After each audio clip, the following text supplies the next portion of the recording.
Bonjour chers frères et sœurs, nous vous accueillons, nous vous recevons dans ce rendez-vous d'étude de la Bible autour de cette émission Étude de la Bible. Nous voulons cette semaine vous proposer une méditation autour du thème de la prière. Ce sera une longue série sur la prière. Et sans plus tarder, prions le Seigneur et demandons-lui sa grâce sur cette méditation. Seigneur, nous te bénissons parce que tu es la parole, parce que c'est toi qui es l'enseignant. Seigneur, je te confie les frères et sœurs avec qui nous allons faire ce partage. Seigneur, nous avons cru, c'est pourquoi nous parlons. Ce n'est rien d'autre que cela. Parce que c'est ta grâce qui est souveraine dans nos vies. Il n'y a pas de mérite d'un homme, il n'y a pas le mérite de qui que ce soit, mais c'est le don que tu nous fais, Seigneur, qui nous permet de parler de ta part, qui nous permet de partager ta parole, parce que tu nous as donné à tous ton esprit pour pouvoir comprendre, Seigneur, ton message, tes oracles. Seigneur, bénis richement ces moments. Nous te faisons confiance de bénir chacun au nom de Jésus. Amen. Voilà donc ce grand sujet de la prière. La parole de Dieu nous dit dans Éphésiens, le chapitre 6, c'est un verset clé. C'est un verset clé de notre méditation, Éphésiens 6, 18. Nous lisons « Faites en tout temps par l'Esprit toutes sortes de prières et de supplications. » Donc la première partie du verset 18. « Faites en tout temps par l'Esprit toutes sortes de prières. » Alors nous retenons une chose ici, qu'il existe toutes sortes de prières. La parole de Dieu nous dit qu'il existe plusieurs sortes de prières. Donc il n'y a pas une seule manière de prier. La prière a plusieurs couleurs, plusieurs formes. Voilà, on peut prier pendant quelques minutes de cette manière. Pendant une autre minute, on prie un autre style de prière, une autre forme de prière. Demain ou dans quelques temps encore, on peut prier d'une autre manière. Revenir sur la manière dont on a prié la dernière fois, il existe plusieurs sortes de prières. Donc, nous avons, pour les besoins de notre méditation, nous allons nous appuyer sur le texte de Matthieu, que nous trouvons dans Matthieu 6, à partir du verset 9 jusqu'au verset 13. Lisons Matthieu 6, de 9 à 13. Quand Jésus a enseigné la même prière qu'il a enseignée dans Matthieu 11, nous la retrouvons dans Luc 11, nous la retrouvons dans Matthieu 6. Lisons à partir du verset 9. Jésus dit, « Voici comment vous devez prier. Notre Père qui es aux cieux, que ton nom soit sanctifié, que ton règne vienne, que ta volonté soit faite sur la terre, comme au ciel. Donne-nous aujourd'hui notre pain quotidien. » Verset 12. « Pardonne-nous nos offenses, comme nous aussi nous pardonnons à ceux qui nous ont offensés. » Verset 13. « Ne nous induis pas en tentation, mais délivre-nous du malin. Car c'est à toi qu'appartiennent dans tous les siècles le règne, la puissance et la gloire. Amen. » Voilà donc la prière que Jésus a enseignée. Et il faut comprendre que dans cette prière, Jésus a enseigné toutes sortes de prières. Voilà, comme nous venons de le lire dans Éphésiens 6, 18, faites en tout temps toutes sortes de prières. Bien entendu, ce n'est pas mauvais, ce n'est pas interdit de prier Dieu en se basant sur ce texte et en répétant simplement ce texte. Pour autant que nous prions sincèrement du fond du cœur, parce que la parole de Dieu nous dit que Dieu regarde au cœur et que l'Éternel est proche de tous ceux qui l'invoquent avec sincérité. Donc si quelqu'un répète cette prière sincèrement, il n'y a aucun problème. Mais le problème se situe au niveau du verset 7 de ce même chapitre 6, où Jésus dit, en priant, ne multipliez pas des vaines paroles. Bon, ici, ce ne sont pas des vaines paroles. Ces paroles-là ne sont pas des paroles vaines. Mais il continue en disant, comme les païens qui s'imaginent qu'à force de paroles. Donc c'est l'état d'esprit dans lequel on peut prier cette prière, en s'imaginant qu'à force de répétition, nous parviendrons à faire fléchir Dieu. Nous parviendrons à convaincre Dieu de faire ce que nous sommes en train de lui demander. C'est là que se trouve l'erreur de s'imaginer que, à force de quantité, quand Dieu va compter les centaines ou les milliers de répétitions de cette prière, Dieu sera convaincu et il nous exaucera. C'est bien le mot exaucer qui est mentionné à la fin du verset 7. C'est ça qui est faux, c'est ça qui n'est pas correct, c'est ça que Dieu n'accepte pas. Donc la prière là en elle-même n'est pas mauvaise. D'ailleurs, après avoir enseigné cette prière, Jésus lui-même, quand il prie, il ne prie pas cette prière. Si nous prenons l'exemple de Jean 17, la prière qu'il a priée dans le jardin de Gethsémane, qui est intitulée dans beaucoup de nos Bibles la prière sacerdotale comme titre, Jésus n'a pas répété cette prière. Mais il a prié certains éléments de cette prière, parce que, comme nous l'avons vu, il existe toutes sortes de prières. Il existe toutes sortes de prières. Et quand nous analysons la prière de Jésus dans Jean chapitre 17, nous retrouvons certains éléments, tels que des demandes. Jésus, par exemple, là où il dit, Père, je te prie, je ne te prie pas de les ôter du monde, mais de les garder du monde. Ici, Jésus est en train de demander des choses à Dieu. Et dans le Notre Père, il y a des aspects de demande.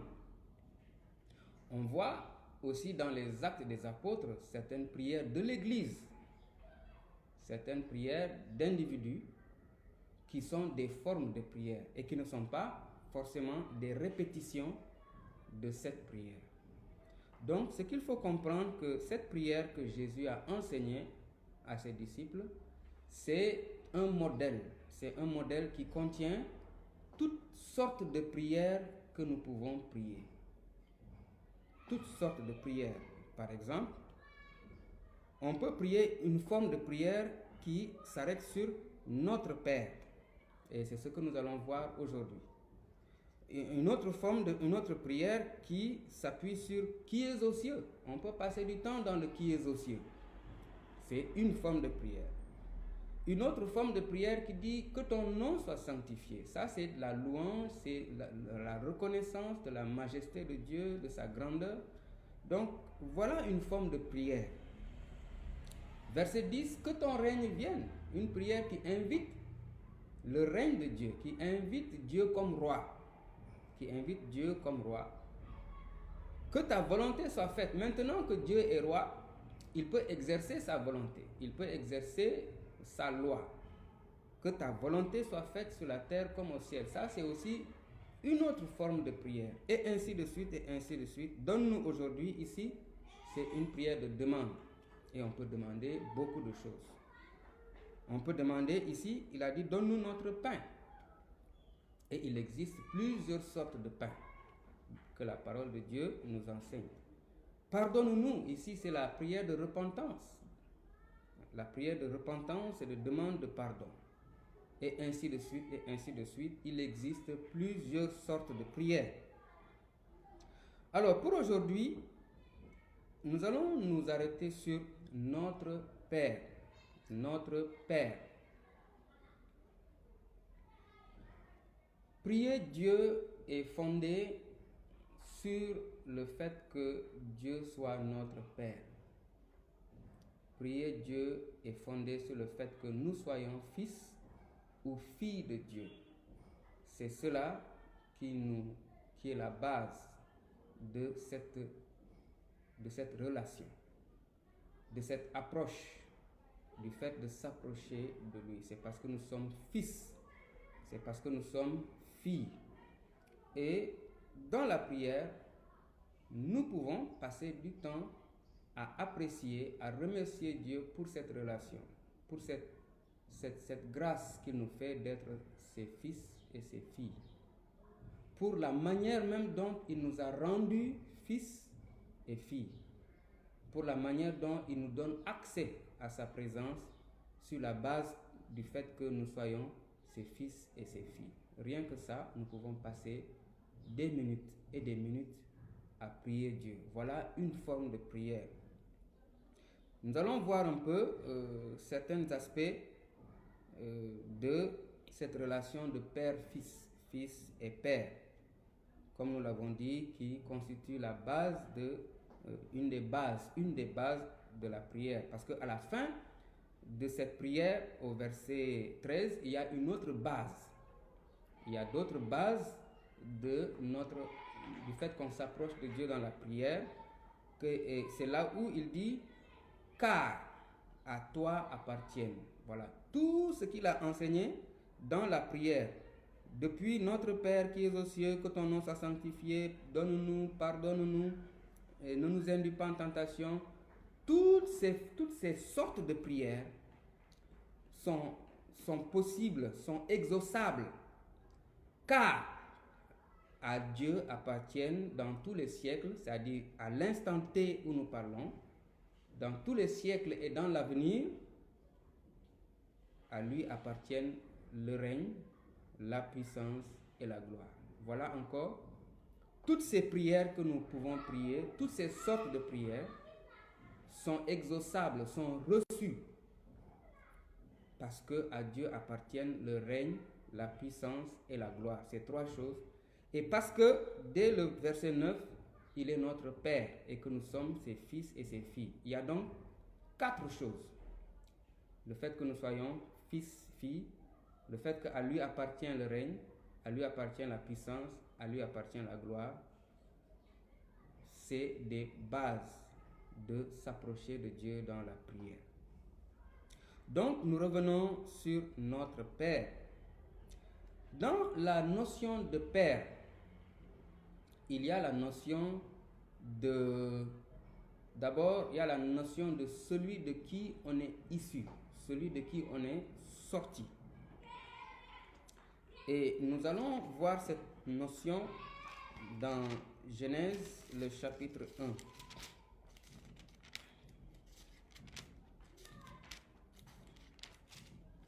Verset 26. Nous lisons Genèse 1, 26. Puis Dieu dit, faisons l'homme à notre image, selon notre ressemblance, et qu'il domine sur les poissons de la mer, sur les oiseaux du ciel, sur le bétail, sur toute la terre et sur tous les reptiles qui rampent sur la terre. Verset 27, Dieu créa l'homme à son image, il le créa à l'image de Dieu, il créa l'homme et la femme. Ici, une des choses que nous pouvons comprendre, c'est que Dieu a créé l'homme à son image. Ça veut dire quoi? Que Dieu a regardé à lui-même pour faire l'homme, pour faire une sorte d'inspiration, ou une sorte de copie. Non pas que l'homme soit Dieu, mais Dieu, dans sa nature, il a projeté, il a donné à l'homme certaines choses qui lui appartiennent. Il a créé l'homme selon sa propre image. Et ainsi, nous pouvons comprendre que l'homme est sorti de Dieu. L'homme, depuis les origines, dans la pensée de Dieu, Dieu voulait que l'homme puisse posséder des qualités de lui, de Dieu lui-même, afin de pouvoir gouverner la création comme Dieu lui a donné mandat de le faire.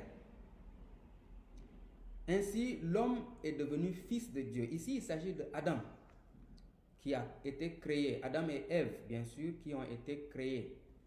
C'est ainsi que, parce qu'ils ont été créés à l'image de Dieu, parce que l'homme a été créé à l'image de Dieu, il est fils de Dieu. Fils de Dieu, sorti de Dieu. Pour mieux comprendre cette vérité du fait que Adam soit fils de Dieu, du fait que l'être humain soit depuis les origines destiné à être un fils de Dieu, conçu comme étant un fils de Dieu. Pour mieux comprendre, lisons le verset 11 de Genèse 1.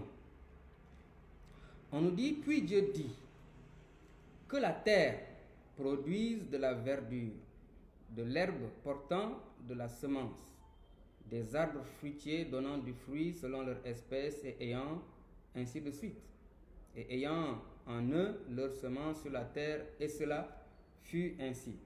Que la terre produise. Verset 12 nous dit, la terre produisit. Alors, la terre produisit. Une des choses que nous apprenons ici, que nous vous invitons à retenir, c'est que la verdure, l'herbe portant de la semence, les arbres fruitiers, toutes ces choses ont été produites par la terre. Toutes ces choses sont issues de la terre. Toute la végétation provient de la terre. Parce que Dieu a dit que la terre produise. Verset 12, la terre produisit. Nous pouvons donc, dans la pensée de Dieu, retenir le fait que la végétation, ici, les arbres fruitiers, l'herbe, les plantes, sont sortis de la terre, ont été produits par la terre. C'est la terre qui est comme qui les a engendrés. Nous voyons cela encore au verset 14. Dieu dit qu'il y ait des luminaires dans l'étendue du ciel. Dieu avait créé déjà le ciel et la terre. Et il avait créé aussi l'étendue entre les eaux de la mer et les nuages. Maintenant, il dit qu'il y ait des luminaires. Ici, il parle de l'étendue qui est au-dessus des nuages. Qu'il y ait des luminaires dans l'étendue du ciel. Les luminaires, il parle des astres. Il en parlera plus loin. Pour séparer le jour et la nuit. Verset 16, Dieu fit les deux grands luminaires, c'est-à-dire le soleil et la lune. Et nous lisons aussi, à la fin du verset 16, il fit aussi les étoiles. Voilà donc les luminaires dont Dieu parlait, les deux grands luminaires et les étoiles. Dieu avait bien dit qu'il y ait des luminaires dans l'étendue du ciel. C'est l'étendue du ciel qui a produit les astres. Les astres sont quelque part sont issus de l'étendue du ciel. Les astres sont fils. Dieu a parlé à l'étendue pour que l'étendue produise les astres. Dieu, au verset 11, a parlé à la terre pour que la terre produise les plantes. Voyons au verset 20. Dieu dit que les eaux, ici Dieu parle aux eaux, il dit que les eaux produisent en abondance des animaux vivants. Et que les oiseaux, ça c'est un autre chapitre, que les oiseaux volent de la terre vers le ciel. Ici, il a fait deux choses en même temps. Il s'est occupé des eaux qui ont produit des animaux et de la terre aussi qui a produit les oiseaux. Verset 21, Dieu créa les grands poissons et tous les animaux vivants qui se meuvent et que les eaux produisirent en abondance. C'est les eaux qui ont donné naissance, qui ont produit. Donc on peut dire que les animaux marins sont le produit, sont des fils des eaux. N'est-ce pas? Toute chose de laquelle on est issu est notre géniteur. On est fils de celui de qui on est issu. Ici, Dieu a parlé aux eaux et les eaux ont produit. Allons encore au verset 24. Dieu dit que la terre produise. Ici, Dieu parle à la terre et il dit terre produit.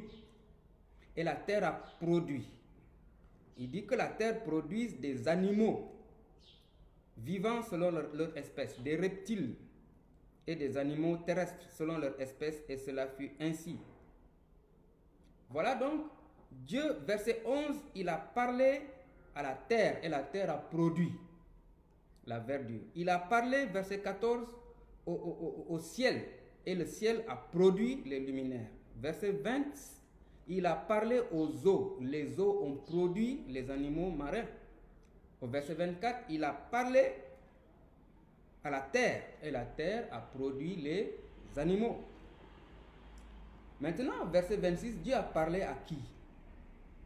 Dieu dit, faisons l'homme à notre image. Dieu a parlé à lui-même.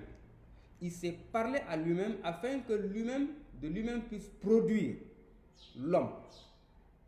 L'homme est sorti de Dieu. Il porte l'image de Dieu. De même que les plantes sont sorties de la terre, les animaux sont sortis de la terre, l'être humain, dans la pensée de Dieu, est sorti de Dieu. Dans l'acte même, ce n'est pas seulement dans la pensée, mais dans l'acte même, l'être humain est sorti de Dieu. Et ainsi, Adam est devenu un fils de Dieu. Il est vrai que dans le chapitre 2 et le verset 7, on nous dit que l'Éternel Dieu forma l'homme de la poussière de la terre. Et ensuite, il souffla dans ses narines un souffle de vie et l'homme devint un être vivant. L'acte de former l'homme de la poussière de la terre ne fait pas de l'homme une image de Dieu. Mais c'est quand il a soufflé dans ses narines un souffle de vie que l'homme a reçu cette image de Dieu. Adam est donc un fils de Dieu, de par même les Écritures qui le disent dans la généalogie de Christ, que Adam est fils de Dieu. Mais ici, nous étions en train de voir qu'on est fils de Dieu de par nos origines.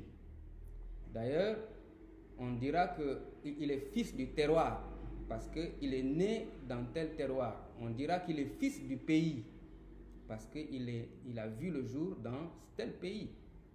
On le voit dans beaucoup de cultures, comme dans la culture juive. On voit dans la Bible, on dit Jésus de Nazareth. Il est fils de Nazareth. Les Écritures disent fils de Jérusalem ou fille de Jérusalem. Fils de Sion, fille de Sion. Parce que vous êtes né dans ce terroir, dans cette ville, dans ce pays. Vous êtes fils de ce pays. Donc c'est le pays duquel vous êtes sorti. C'est cette notion qui désigne la notion de père ou de fils. Donc quand on dit notre père, on se souvient que nous sommes sortis de Dieu. On se souvient que Dieu, dans sa pensée, nous veut ses fils et ses filles. Nous veut des porteurs de sa nature. Nous veut des porteurs de son caractère. Nous veut être des porteurs de ses valeurs, de sa nature. Voilà. Nous nous rappelons que Dieu nous a engendrés, nous a tirés de lui-même. De même que les plantes, les herbes, les arbres sont sortis de la terre. De même que les poissons sont sortis de l'eau. De même que les astres sont sortis de l'espace. Parce que c'est l'espace qui les a engendrés. De même que les animaux ont été engendrés par la terre. Parce que Dieu a parlé à la terre pour engendrer. Dieu s'est parlé à lui-même pour nous engendrer, toi et moi, pour nous amener à la vie. Donc quand on dit notre Père, nous nous rappelons des origines. Bien-aimé, quand on ne connaît pas ses origines, on est déjà perdu.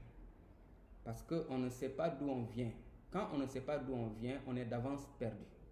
On n'a pas vraiment beaucoup de chances de trouver la voie. Mais quand on sait d'où on vient, on a déjà un but pour sa vie. On sait déjà quel est le but de sa vie. Parce que dans la volonté de Dieu, dans les voies de Dieu, dans les manières de faire de Dieu, nous retournons toujours d'où nous venons. Ça, c'est une loi divine. Regardez, quand un arbre meurt, il retourne à la poussière, d'où il vient. Quand un astre, une étoile meurt, les scientifiques qui ont fait des recherches et les ont exposées, nous apprenons que quand un astre meurt, il redevient du gaz. Parce que les astres, pour la très grande partie, sont constitués de gaz en combustion, tels que le soleil, tels que les étoiles, les comètes et autres. C'est du gaz en combustion. Et quand ils meurent, ils retournent au gaz. Ils retournent au gaz parce qu'ils viennent du ciel, de l'atmosphère. De même que les animaux qui sont tirés de la terre, lorsqu'ils meurent, ils retournent à la poussière.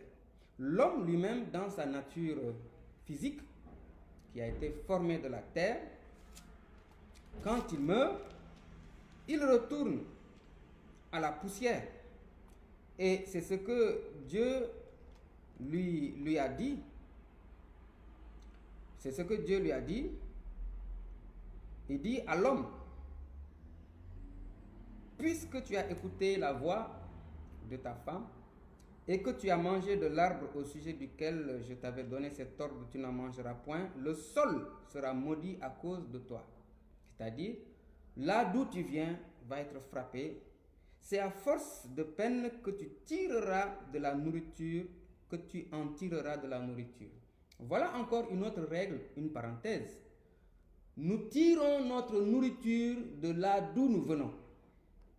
L'homme a été formé de la terre. Selon la loi de Dieu, inévitable, on tire sa nourriture de là d'où on vient. Quand les animaux ont été tirés de la terre, dans la pensée de Dieu, les animaux tirent leur nourriture de la terre. Parce qu'ils viennent de la terre, c'est la terre qui les nourrit. Une maman qui accouche d'un bébé, c'est la maman qui allaite le bébé. Le bébé qui est sorti de la maman tire sa nourriture de la maman. C'est une loi divine. Les poissons qui sont tirés de l'eau, les animaux marins, trouvent leur nourriture dans l'eau, d'où ils viennent. C'est d'où tu viens qui te nourrit. C'est une loi divine. Voilà. C'est pourquoi même les animaux qui sont aujourd'hui des animaux carnivores, à cause de la chute, on nous dit que tous les animaux qui avaient été créés, que ce soit le lion, que ce soit l'antilope, dans Genèse chapitre 1, verset 30, Dieu a donné à tout animal l'herbe. Ils étaient des végétariens. Donc l'homme est tiré de la terre, il se nourrit de la terre, de l'herbe et des épis et autres. C'était ça aux origines. Donc un deuxième principe que nous apprenons ici, c'est juste une parenthèse, on se nourrit de là d'où on vient. Et Dieu lui dit, c'est à force de peine que tu en tireras de la nourriture, de la terre. Il te produira le sol, il te produira des épines et des ronces, et tu mangeras de l'herbe des champs. Verset 19, c'est à la sueur de ton visage que tu mangeras du pain, jusqu'à ce que tu retournes à la terre d'où tu as été pris, car tu es poussière et tu retourneras dans la poussière. Nous revenons à ce principe de nous retournons toujours d'où nous venons. Les poissons, quand ils meurent, ils redeviennent liquides, ils se diluent dans l'eau, ils redeviennent liquides. D'ailleurs, quand vous laissez un poisson vivant, vous le déposez sur la table, il commence à perdre ses os. Et vous vous rendez compte que le poisson, il est à 95 ou peut-être 99% constitué d'eau. Tout le reste, c'est des os. Et voilà, dans les fonds marins, quand un animal meurt, il retourne à l'eau. C'est un principe divin. On retourne d'où on vient. Et retenons ce principe, sur la base de ce principe, l'homme est destiné à retourner à Dieu. Donc quand on dit notre Père, nous sommes dans le Notre Père. Le Notre Père peut nous amener très loin dans les origines. De revenir, de revisiter la pensée de Dieu en nous créant, de revisiter le cœur de Dieu, de revisiter la volonté de Dieu. Bien-aimé, quand on ne sait pas d'où on vient, on est perdu. Bien-aimés, nous pouvons ignorer, beaucoup parmi nous peuvent ignorer leur histoire. Je veux dire l'histoire de leurs ancêtres, ou bien en connaître très peu de choses, parce qu'ils n'ont pas eu l'occasion d'écouter des anciens. Et certains peuvent se battre et avoir des informations, mais même quand on aurait des informations sur nos ancêtres jusqu'à la 3e, 4e, 5e génération, c'est magnifique. Nous sommes d'accord que nous restons toujours limités, parce qu'il y a toujours un niveau où c'est impossible de savoir. Mais la parole de Dieu, en fait, nous aide aussi en nous disant que notre véritable origine, c'est Dieu. Parce que nous sommes sortis de Dieu, nous sommes fils de Dieu. Nous sommes sortis de Dieu et notre nourriture, c'est Dieu. C'est la pensée de Dieu, c'est la pensée des origines. Comme quelqu'un l'a appelé la symphonie des origines, la musique des origines. C'est le message des origines. Notre Père, c'est lui qui nous nourrit. Notre nourriture, ce n'est pas... Bien sûr, on a besoin de la nourriture physique pour notre corps physique. Mais mon frère, ma soeur, ta destinée, ma destinée, la vérité sur ta destinée, c'est que tes origines, c'est Dieu. Et ton chemin de retour, ta destinée, ton avenir, c'est Dieu. Quelle que soit la couleur de ton histoire, quelle que soit la couleur de ta peau, quel que soit ce qu'on dit de toi, quels que soient les noms qu'on t'a donnés, quels que soient les sobriquets qu'on t'a donnés, quels que soient les doigts qu'on a pointés sur toi, quel que soit ce que des gens ont fait réunion contre toi, à tort ou à raison, quelle que soit ton histoire, bien-aimé, lève les yeux et sache que tes origines, c'est Dieu. Ton Père, c'est Dieu. Et il faut retourner dans la maison du Père. C'est lui ta destination finale.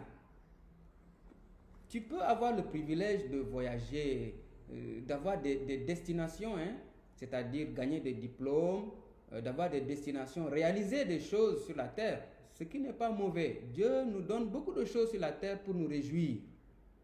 Mais n'oublions pas une chose, notre destinée, ma destinée, it is God, c'est Dieu. C'est Dieu ma destinée, c'est lui mon chemin d'arrivée. C'est de lui que nous venons et c'est à lui que nous retournons. Dieu c'est notre maison, Dieu c'est chez nous, Dieu est notre Père. Notre nourriture vient de lui, car sa loi dit que tu seras nourri par celui de qui tu es sorti. Les Camerounais se nourrissent du pays d'où ils sont sortis. Ils se nourrissent de bananes plantains, ils se nourrissent de patates douces, ils se nourrissent de feuilles de ndolé. Tu les amènes ailleurs, ils vont être comme perdus. Ils vont manger ta nourriture, mais il faut qu'ils se souviennent de là d'où ils viennent. Voilà, il faut leur envoyer de temps en temps des arachides du pays. Là, ils mangent la nourriture d'où ils sont sortis. Et Dieu est celui qui nous donne la nourriture d'où nous sommes sortis. C'est lui ta maison. C'est lui ton rêve, c'est lui ta vie. C'est lui ta nourriture, c'est lui ton Père. C'est pourquoi nous disons notre Père. Oui, il s'est passé quelque chose qu'on appelle la chute dans Genèse 3. L'homme a changé de père. Jusqu'à ce que Jésus dise, vous avez pour père le diable. Oui, l'homme est devenu pécheur, il est devenu fils du diable. Oui, c'est vrai, cela s'est passé dans Genèse chapitre 3. Mais malgré l'événement de Genèse chapitre 3, Dieu n'a pas abandonné sa pensée et Dieu n'a pas cessé de regarder l'homme comme ayant été fait à son image. Parce que quand nous revoyons l'histoire de... Dieu a dit quelque part dans les Écritures, tu ne tueras point, parce que l'homme a été fait à l'image de Dieu. N'est-ce pas? Nous pouvons retrouver ça dans Genèse 9, verset 6. Nous lisons. Genèse 9, 6. Si quelqu'un verse le sang de l'homme, par l'homme, son sang sera versé, car Dieu a fait l'homme à son image. Bien-aimés, certaines personnes vont dire que l'homme a perdu l'image de Dieu, il n'a plus rien de Dieu. Il est fils du diable, oui, comme les Écritures le disent. Mais Dieu considère l'homme toujours pécheur. Il dit l'homme a été fait à l'image de Dieu et Dieu défend le pécheur. Il dit si quelqu'un verse le sang de l'homme, par l'homme son sang sera versé parce que l'homme a été fait à mon image. C'est Dieu qui dit ça, même après le péché. Pour dire que Dieu chérit sa volonté à notre égard. Dieu ne n'abandonne pas l'homme qui est devenu même fils du diable, qui est devenu sorcier. Dieu ne l'abandonne pas. Et Dieu le défend. Si quelqu'un verse son sang, il sera vengé. Dieu le défend. Il ne faut pas dire que l'homme est fils du diable, il faut le jeter à la poubelle. Non, Dieu ne jette pas à la poubelle. Dieu défend même le pécheur. Parce que quand on voit dans l'histoire de Caïn, Dieu a dit que, après que Caïn a tué Abel, Dieu dit à Caïn, si quelqu'un te tue, tu seras vengé. Je défendrai ton sang. Donc, pour dire que nous sommes de Dieu, quand nous prions et que nous disons notre Père, bien sûr, nous sommes fils de Dieu parce que nous sommes renés de nouveau.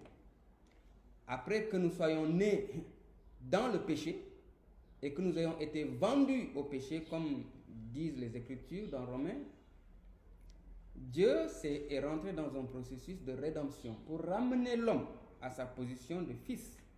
C'est pourquoi Dieu va dire par la bouche de Jésus dans Jean le chapitre 3, verset 7, je crois. Jean chapitre 3, verset 7, Jésus dit: ne t'étonne pas que je t'ai dit, il faut que vous naissiez de nouveau.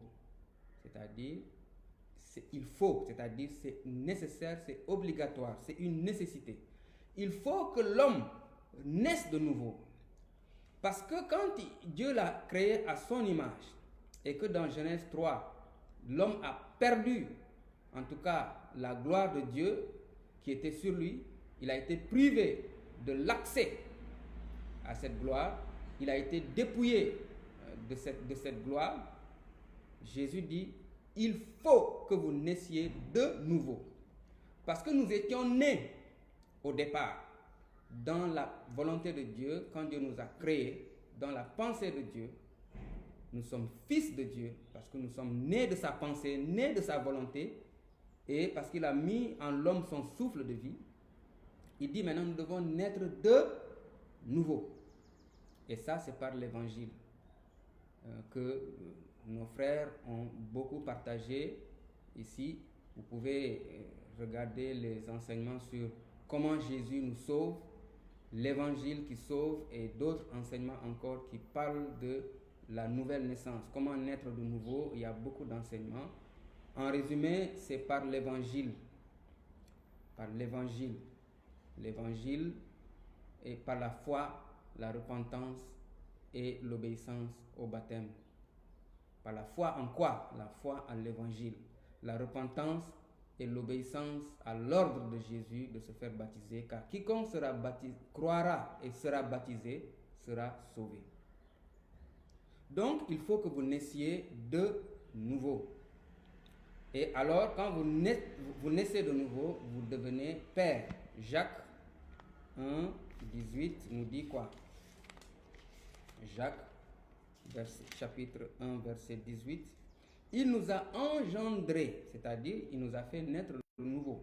Il nous a fait fils. Notre Père céleste, il nous a fait fils. Il nous a engendrés selon sa volonté par la parole de vérité, qui est l'évangile, par la parole de vérité, afin que nous soyons en quelque sorte les prémices de ces créatures. Alors, nous sommes sur notre sujet de la prière et la prière du Notre Père. Et nous avons visité un peu l'aspect de Notre Père. Comment nous pouvons revisiter les origines, nous rappeler que nous sommes dans la pensée de Dieu, que Dieu nous a engendrés. Déjà dans sa volonté, dans sa pensée, il nous a accouchés. Dieu nous a engendrés par son souffle de vie, par son image qu'il a mis en nous. Et Dieu défend cette image, même si nous sommes devenus en cours de route des pécheurs. Dieu défend cette image. Prenez le pire des pécheurs et versez son sang, comme nous l'avons lu dans Genèse 9. Dieu dit, il va venger ce sang-là. Parce que cet homme dont le sang a été versé, a été créé à son image. Dieu chérit son image en l'homme. Dieu chérit sa volonté, son plan pour chaque être humain. Nous sommes fils aussi par l'évangile, surtout, bien sûr, par l'évangile. Nous sommes fils surtout par l'évangile, la parole de vérité, l'évangile de Jésus-Christ, qui nous pardonne de nos péchés, qui nous délivre de notre ancienne nature de fils du diable, fils du péché, qui nous dépouille de cette nature et qui nous donne son Saint-Esprit. Voilà comment Dieu fait de nous des fils. Alors quand nous prions et que nous disons notre Père, nous nous rappelons de ces choses, que nous sortons de Dieu et que nous retournons à Dieu, que Dieu est notre nourriture, que Dieu est celui qui nous nourrit, car la loi de Dieu dit tu seras nourri par celui qui t'a engendré. Regardons un exemple de deux personnes qui ont vécu et qui sont retournées à Dieu parce qu'ils étaient fils de Dieu. Nous allons terminer par là, Luc chapitre 9, parce que nous avons dit que la loi de Dieu dit qu'on retourne toujours d'où on vient. Dans Ésaïe chapitre 50, Dieu dit que sa parole ne retourne pas à lui sans avoir accompli ce pourquoi elle a été envoyée. Dieu envoie sa parole et sa parole retourne à lui. C'est une loi de Dieu. On retourne toujours d'où on vient. On nous dit dans l'évangile de Jean que Jésus, ayant aimé les siens, sachant que son temps était passé, était fini sur terre et qu'il était pourtant pour lui le temps de retourner à son Père. Il est venu du Père, il retourne au Père. Retour à la case départ. C'est une loi. Et nous devons nous réjouir, bien-aimés, de ce que dans le cœur de Dieu, dans la pensée de Dieu, sa volonté, c'est écrit, c'est tamponné, c'est scellé. C'est que toi et moi, notre chemin de retour, notre destination, c'est Dieu. Ce n'est pas l'Eldorado, ce n'est pas les îles Hawaï, ce n'est pas, même si Dieu nous fait grâce de visiter certains endroits sur la terre, ça n'égale pas de retourner à Dieu. Regardons dans Luc 9, deux personnes qui sont retournées vraiment à Dieu. Ils ont réussi et nous aussi, nous sommes appelés à réussir, à retourner vers le Père. Jésus a dit, nul ne vient au Père que par moi. C'est la destination finale. Nul ne vient au Père que par moi. Lisons Luc 9. Luc 9, à partir du verset 28, c'est le récit de la transfiguration. Environ 8 jours après qu'il eut dit ces paroles, Jésus prit avec lui Pierre, Jean et Jacques, et il monta sur une montagne pour prier. Pendant qu'il priait, l'aspect de son visage changea et son vêtement devint d'une éclatante blancheur. Verset 30. Et voici deux hommes s'entretenaient avec lui, c'était Moïse et Élie. Alors, Moïse et Élie s'entretiennent avec Jésus. Ils apparaissaient dans la gloire. Ils étaient dans la gloire. Et on va voir, il parlait de son départ qu'il allait accomplir à Jérusalem. Ça, c'est le sujet de la discussion avec Jésus. Nous continuons. Pierre et ses compagnons étaient appesantis, c'est-à-dire Pierre avec Jacques et Jean, ils étaient appesantis par le sommeil. Mais s'étant tenus réveillés, tous les trois, parce que c'est au pluriel, ils virent la gloire de Jésus et les deux hommes. Il vit la gloire de Jésus et les deux hommes, c'est-à-dire Moïse et Élie qui étaient avec lui. Au moment où ces hommes se séparaient de Jésus, donc il y avait une séparation. Ces hommes étaient comme en train, ils avaient fini de discuter, ces hommes s'en allaient. Mais ils s'en allaient où? Au moment où ils se séparaient de Jésus, Pierre ne veut pas qu'ils se séparent. Pierre dit, Maître, il est bon que nous soyons ici. Dressons 3 tentes, une pour toi, une pour Moïse et une pour Élie. Il ne savait ce qu'il disait. Il perdait un peu, voilà, pas la raison, mais il disait parce qu'il était hors de... Les émotions vraiment l'avaient envahi. Il avait toutes sortes d'émotions. Alors, au moment où ils se séparaient, Pierre exprime quelque chose du genre, non, il ne faut pas qu'il s'en aille, il faut qu'il reste. On construit 3 tabernacles. Donc, la volonté de Pierre, c'était de garder cette atmosphère. Retenons cela. De garder cette atmosphère, cette présence, parce que Pierre, en bon juif, respecte beaucoup la personne de Moïse et respecte beaucoup la personne du prophète Élie. Alors, comme il parlait, une nuée vint les couvrir. Une nuée vint couvrir les deux hommes. Les hommes ont été couverts par une nuée. Tout comme Jésus, quand il montait au ciel, une nuée le déroba. Voilà, une nuée le déroba. Des yeux de ses disciples qui le regardaient partir. Donc, ici aussi, il y a le même, on peut dire que le même événement s'est produit. Comme il parlait ainsi, une nuée vint les couvrir, les deux hommes. Et les disciples furent saisis de frayeur en les voyant entrer dans la nuée. Ils ont eu peur, tous les 3, de voir ces deux hommes respectables qu'ils respectent dans leur foi, d'entrer dans la nuée. D'abord, d'une part, parce qu'ils voulaient garder cette atmosphère, mais ils sont passés de la joie à la frayeur. De la joie de voir Jésus avec ces deux hommes, ils sont passés du fait de vouloir qu'ils restent dans cette atmosphère. Ils sont basculés en l'espace d'une seconde à la frayeur quand ils ont vu ces deux hommes rentrer dans la nuée. Comme si ça allait les faire disparaître à jamais. Ce Moïse qu'ils estimaient tant. Quel est le contenu de cette frayeur? Il y a beaucoup de choses qu'on peut voir là-dedans, mais ils étaient effrayés. Moïse et Élie sont retournés dans cette nuée. Verset 35. Et de la nuée sortit une voix. Ils sont retournés à la nuée et une voix est sortie de la nuée. La voix dit, celui-ci est mon fils. Donc c'est la voix de qui? C'est la voix de Dieu. Si Dieu dit, celui-ci est mon fils élu, écoutez-le. Quand la voix se fit entendre, Jésus se trouva seul. Donc, il y a beaucoup de choses à méditer ici, mais ce que nous avons voulu juste où nous attirer notre attention, c'est le fait que Moïse et Élie sont retournés à la nuée, c'est-à-dire qui représentait Dieu, qui représentait la présence de Dieu. Moïse n'habite plus dans le désert.